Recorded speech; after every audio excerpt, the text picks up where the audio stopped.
পৃথিবীতে আল্লাহ যত নবী রাসূল পাঠিয়েছেন তাদের সকলকেও আল্লাহ নবুয়তের প্রমাণ হিসাবে কিছু চিহ্ন বা মুজিজা দিয়েছেন।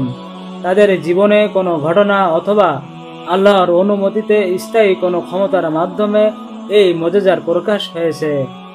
সর্বশেষ রাসূলুল্লাহ রাহমাতুল লিল আলামিন মুহাম্মদ সাল্লাল্লাহু আলাইহি সাল্লামকে আল্লাহ এরূপ বিভিন্ন মুজিজার ক্ষমতা দানের মাধ্যমে সম্মানিত করেছেন। চাঁদকে দুই ভাগ করা মুহাম্মদ সাল্লাল্লাহু আলাইহি সাল্লাম যখন মক্কায় তার নবুয়তের দাওয়াত প্রচার করেছিলেন, মক্কার অবিশ্বাসীরা তখন তার কাছে তার নবুয়তের প্রমাণ দাবি করেছিলেন।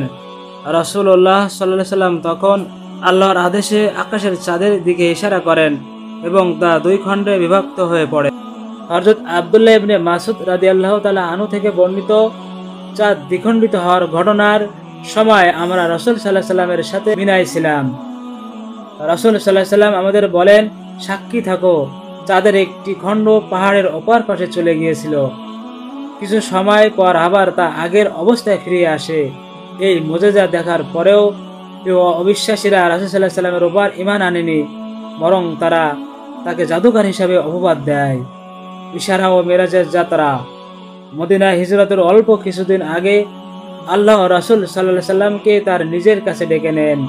এ সময় রাসূল সাল্লাল্লাহু আলাইহি সাল্লাম এক রাতের মধ্যে মক্কার মসজিদুল হারাম থেকে জেরুজালেমের মসজিদুল আকসার গিয়ে 2 রাকাত নামাজ আদায় করেন এবং সেখান থেকে ঊর্ধ্ব আকাশে ভ্রমণ করেন।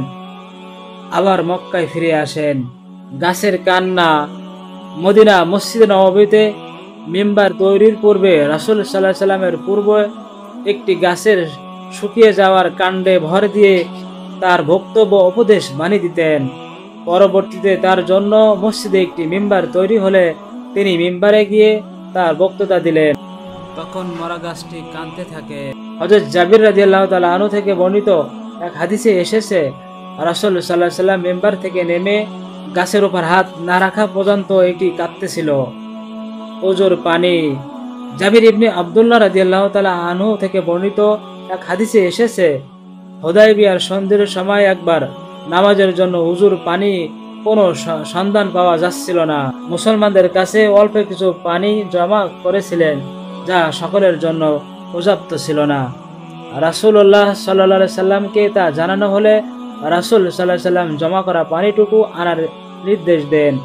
এরপর তিনি তাতে হাত ভিজান এবং পরপর তার হাত থেকে ঝর্ণার মতো পানি প্রবাহিত হতে থাকে।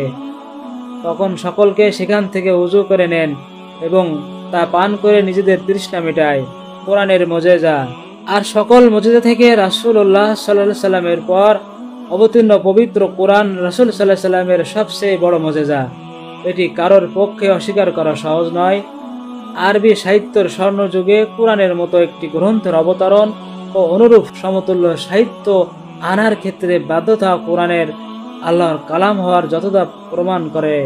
কোরআনের পর রাসূলুল্লাহ সাল্লাল্লাহু আলাইহি সাল্লাম এর বড় মুজিজা হলো হাদিস। কেননা যে ব্যক্তি উম্মতি যথা তিনি কখনো পড়েননি, লেখেননি বা দুনিয়ার কারো থেকে একটা শব্দ শেখেননি, এমনকি জমান মোবারক দিয়ে ঘটনামূলক কথা বাণী কিভাবে নিশ্চিত হতে পারে, ঈমান, আকীদা, লেনদেন, আচার ব্যবহার, উত্তম চরিত্র গঠন, সামাজিক জীবন, পারিবারিক জীবন, আল্লাহ হক, মানুষের হক, দুনিয়া আখিরাত ইত্যাদি বিষয়ে এমন সব দিক নির্দেশনা দিয়েছেন যেগুলো সারা দুনিয়ার মানুষের ইহকাল পরকালের সফলতার মূল সনদে রূপান্তরিত হয়ে গেছে।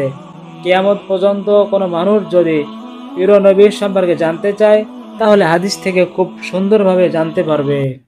আমাদের এই চ্যানেলটি সাবস্ক্রাইব করে পাশেই থাকেন।